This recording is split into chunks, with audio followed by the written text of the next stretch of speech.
कहानी का स्टार्ट होता है 1939 स्पेन में। शहर के लोग एक छोटी लड़की को उसके होली विजन्स की वजह से बहुत रिस्पेक्ट देते थे। 10 साल बाद नार्सिसा एक कॉन्वेंट पहुंचती है जो स्पेनिश सिविल वार के दौरान रेड टेरर के बाद लड़कियों के स्कूल में बदल गया है। स्कूल आने पर उसका स्वागत सिस्टर जूलिया करती हैं। जब सिस्टर जूलिया मदर सुपीरियर को बुलाने जाती हैं तो नार्सिसा स्कूल का मोटो पढ़ रही होती है। तभी एक मार्बल बॉल इसके पास आती है, पर मार्बल बॉल कहाँ से आती है उससे नहीं पता था, क्योंकि वहाँ कोई भी नहीं था। मदर सुपीरियर नार्सिसा को अपने बीच देखकर बहुत खुश होती हैं, पर वो नार्सिसा को बताती हैं कि वो यहाँ स्टूडेंट को लिटरेचर और नेचुरल साइंस पर भी लेक्चर्स देंगी। पहले सिस्टर आइनस का काम था, जो अब कॉन्वेंट छोड़ चुकी हैं। अगले सीन में हम देखते हैं नार्सिसा अपने रूम में जाती है। वहाँ उसको एक सिगार बॉक्स मिलता है जिसमें कुछ लेटर्स, सीजर और सिस्टर स्कोरो की डेड बॉडी की पिक्चर होती है। वो पिक्चर को देख रही थी, तभी रूम में रखी एक चेयर खुद से हिलना शुरू हो जाती है। वो इग्नोर करती है, पर चेयर अपने आप गिर जाती है और बाहर से नॉक करने की आवाज़ आती है। वो बाहर जाती है, मगर वहाँ कोई नहीं होता। उसे वॉल पर एक पिक्चर बनी हुई दिखती है। अगले सीन में हम देखते हैं कि नार्सिसा चर्च में कन्फेशन बूथ में है और वो फादर से कहती है कि उसके दिल में बहुत डाउट्स हैं कि मैं जिसको देखती हूँ वो मदर मैरी है या कोई और, जिस पर फादर कहते हैं कि तुम भटक गई हो। कन्फेशन बूथ में नार्सिसा अपने नेचुरल गिफ्ट्स और अपने विश्वास को लेकर अपने डाउट्स एक्सप्रेस करती है। अगले सीन में नार्सिसा क्लासरूम में स्टूडेंट को लेक्चर दे रही होती है। तब भी एक स्टूडेंट जिसका नाम रोज़ा है बाहर जाने की परमिशन लेती है। वजह पूछने पर पता लगता है दैट शी पीड इन हरसेल्फ। मदर सुपीरियर नार्सिसा को पुरानी एल्बम्स दिखा रही होती हैं, जिनमें तमाम सिस्टर्स जो इस स्कूल में काम कर चुकी हैं सबकी पिक्चर्स थी, चाहे वो जिंदा हैं या मर चुकी हैं। मगर सिस्टर सुकोरो की पिक्चर की जगह खाली थी। फिर नार्सिसा अपने रूम जाकर सिस्टर सुकोरो की पिक्चर देखती है। तभी कुर्सी फिर से गिर जाती है और कोई दरवाजे को ज़ोर ज़ोर से बजाता है, मगर बाहर कोई भी नहीं होता। तभी इसकी नज़र उसी बॉल पे पड़ती है। वो बॉल खुद से आगे की तरफ जाना शुरू कर देती है। नार्सिसा बॉल के पीछे जाती है और एक स्टोर रूम में चली जाती है। वहाँ से एक कपड़े के अंदर एक हाथ नज़र आता है। मदर सुपीरियर कहती है कि ये सेंट मार्टा का हाथ है, जो वार के बाद गुम हो गया था और ये सिर्फ तुम्हारी वजह से मिला है।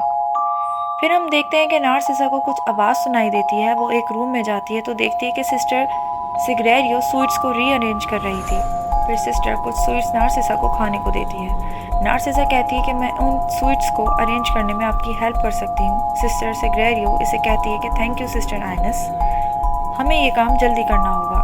नार्सिसा आइनस का नाम सुनकर कंफ्यूज हो जाती है कि मुझे आइनस क्यों कह रही है। इसके बाद वो उसे कुछ और स्वीट्स देती है, जिसे खाने के बाद नार्सिसा को बहुत अजीब लगा और वो ज़बरदस्ती इसे एक और स्वीट देती है, जिसे खाने के बाद इसके मुंह से ब्लड निकलता है और साथ में 2 आँखें भी।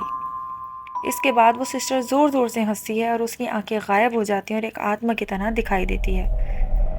फिर नार्सिसा को वो पिक्चर अपने रूम में भी दिखाई दी, कुछ एडिशंस के साथ।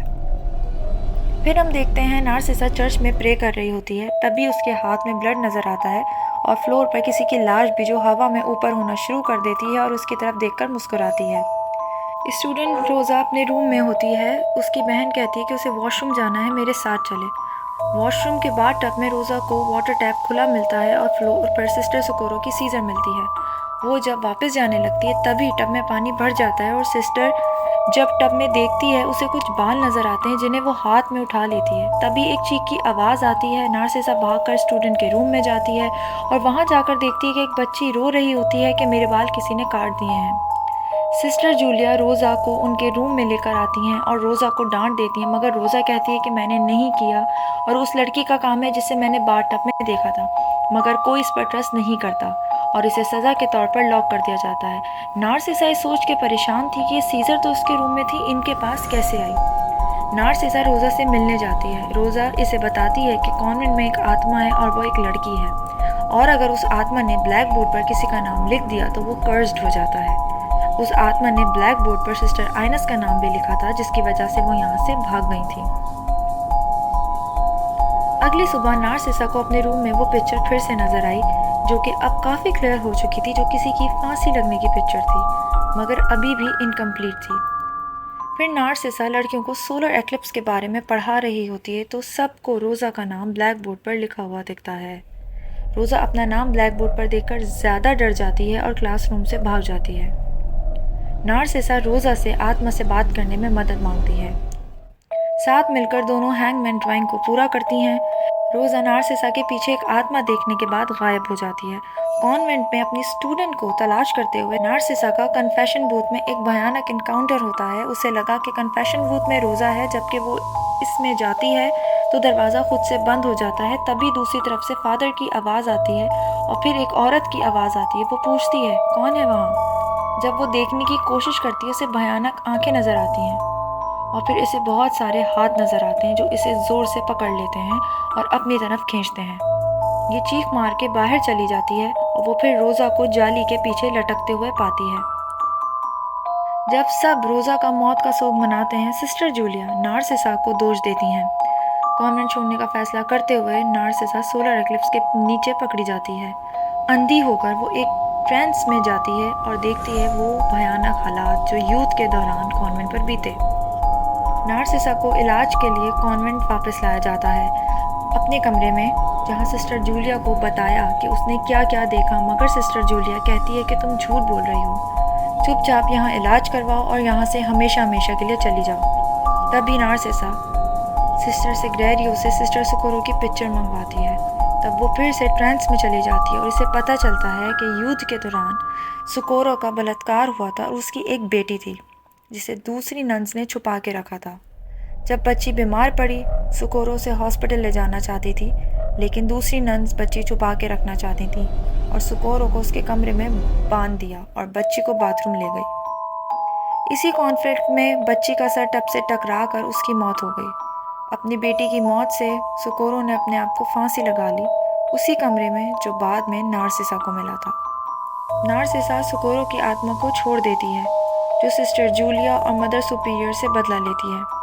दोनों को बहुत भयानक तरीके से मार देती है। मदर सुपीरियर आंखें बंद करके प्रे कर रही होती हैं। जब वो आंखें खोलती हैं तो वॉशरूम में बाथ टब के सामने होती हैं।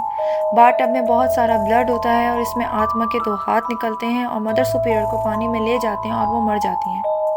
वहाँ सिस्टर जूलिया को भी सुकोरो की आत्मा मैरी के स्टैचू से मार देती है। सुकोरो और उसकी बेटी की आत्मा बाथरूम में मिल जाती हैं। दशकों बाद अब बुजुर्ग हो चुकी सिस्टर नारसिसा अपनी नई क्लास से मिलती है, जिसमें कुछ स्टूडेंट्स मजाक में उसका नाम सिस्टर डेथ रख देते हैं। वहाँ नारसिसा एक स्टूडेंट वेरोनिका से मिलती है। डार्कनेस ख़त्म हो गई है, लेकिन डर अब भी बाकी है। हमारी वीडियो को देखने के लिए शुक्रिया। अगर आप और हॉरर कंटेंट देखना चाहते हैं तो लाइक करें, सब्सक्राइब करें, इस वीडियो को अपने दोस्तों के साथ शेयर करें और कमेंट्स में ज़रूर बताइए कि ये वीडियो आपको कैसी लगी। अगली बार तक डरे हुए रहिए।